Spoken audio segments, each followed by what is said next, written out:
السلام عليكم ورحمة الله وبركاته. كيف جرتوا تابعوا رفتوتي وفتوتوا بكم جرتوا حبايبي بقي جراتني وروني من تابر اللي عشما أركفوني سنين تدجرا أكم جباتو جرى الحمد لله ربي قلن حاقه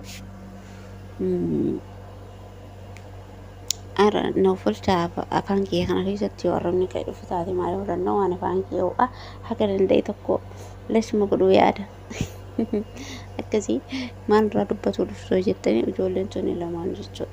Lamaan tana bichaa miti hedduu jaruma qabadde waan dhufeefi ifama viidiyoo waraabaan jiru wallahi natti tolaa hin jiru biyyi ta'aa jira waan ta'eef. Mucaan kuni quraana keessatti jedhe bara quraana keessatti bakka kamitti aayaa kam keessatti haraama jedhe irreechi rabbiinii jedhe. Dala akkanatti kaa rabbii yoo sammuu fi kana nama cufuu hede akkasi cufa akkanumas qullufa rabbii ifa jiru waan ifa jiru kanallee si jalaa dhoysa. Kanaafiyyuu amma namichi kuni wanni rabbii gaditti sharrisiifamee silaa namni itti amanu hundinuu shirkiidha. Rabbii wanni irra caalaa wanni irra jibbu shirkiidha. Rabbii waan ittiin sharrakinaa jedhee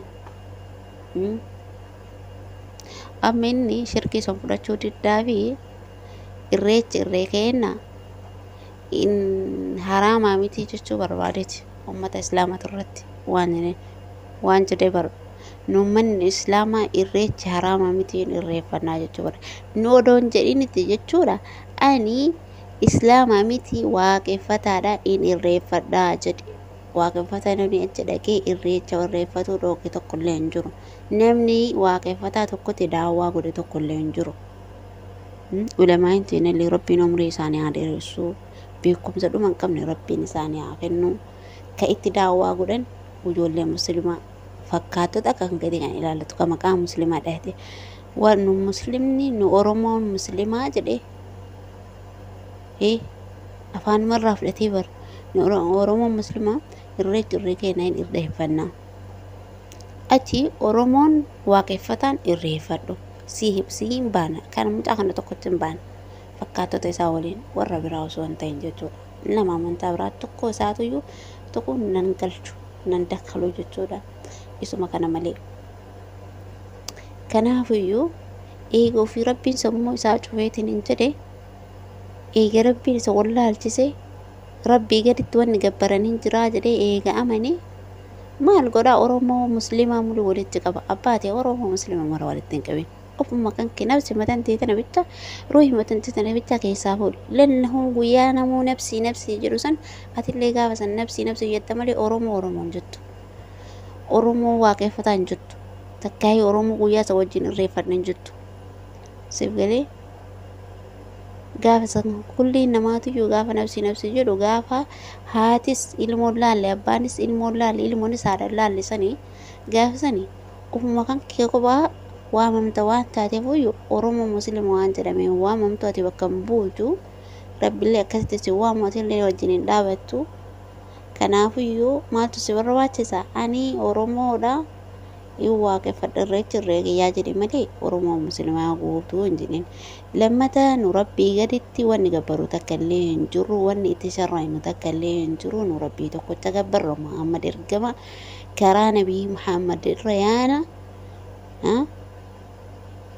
yoo kasiif gale taa'ee jechuudha. Kanaafiyyuu wanni gabbarru rabbii tokkochaa sanii gaditti wanni gabbarru hin jiru.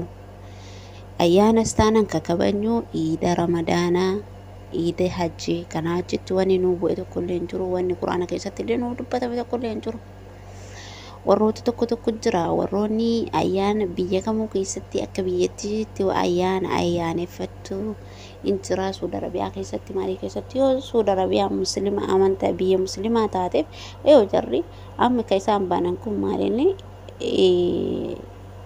ayyaana iidal bilaadi maal ka jedhan tokko baanan na fakkaate sun yoo jarri suni fakkeenya sanuu warri beeku warri akkuma warra kanaa mataan qulfii malee warri inni kun haraamaa beeku kama waggaa sanuu kama waggarraa wagga deebuu sanuu yoo kama isa ka sadaffaa kan isaan jedhu sanuu hin kabajanu lamaa wajjin. warroonni beeku. Araba taateef Suudii taateef waa'ee amantaa ofii kan beeknu hin jiru. Ni galee akkuma biyya keenya keessatti waan garaagaraa namni kabaju kana biyya Saudi Arabiyaa keessatti illee kan kabaju ni jira. Sun warra sana ilaallata. Biyya Naayijeeriyaa maali, Ameerikaa maali hundinuu mataa ofii ilaallata malee mataa musliimaa ilaallatu. Akiraarota Arabaa jedhu ati akiraarota irraachate. Ati akiraarota irraachate. Nu karaa musliimaa taane karaa musliimaa karaa Nabi Muhammad qabannee yoo deemne akiraarota Araballee taanu uummata akka rakkoon qabu sincinqiin akiraarota Arabaa ta'uun kennu. Atu akiraaronni irreechaa ni jirtu. Awwaroota akkana jedhee malee waan kana nama biraa hin ilaallatu dhiifama naa godha warroonni koonniin. Achi dubarraan haga waa'ee irreechaa daawwaa goota waa'ee dubartii maaliif irra daawwaan koonee jedhan. Rabbitti sharrakuu dura daawwaa godhamu ulamaan teenya silaa dubartitti illee daawwaa godhuun dhiifne dhiirattis daawwaa godhuun dhiisne karaan kun karaa kanatti illee jedhanii waamicha godhuu hin dhiifne kara hundaanuu daawwaa nuuf godhaa jiran warroota akka kan keetii kana malee warroota akka mataan qulfii warra sammuun sirrii hin hojjenne yoo karaa kanatti man karaa kana fakkaatu hedduu tamaatu jira warroota akkasiisan malee hundinuu waan ulamaa hin jedhanne fudhatu. Warra akka anaa fi sii kana malee kayyoo TikTok irraa sirbuun malee waa'ee amantaa kennaa quban qabne kayyoo bakkee arginetti wal geennee lafa dhiinnu malee faatee amma daawwaa itti godhaa jirtu tana bakkeen faateen jirtu eessatti soqee arga warroota akkas jedheetiniin bakkee faatee ooltu malee kan hin oolle malee jechuudha. Bakkee ulamaa hin jiru ijoollee dubbintu yoo qotanii fuudhan bakkee hedduu nama fiddu wallaahi. Waan inni faatetti daawwaa godhaa jedhee fi bara.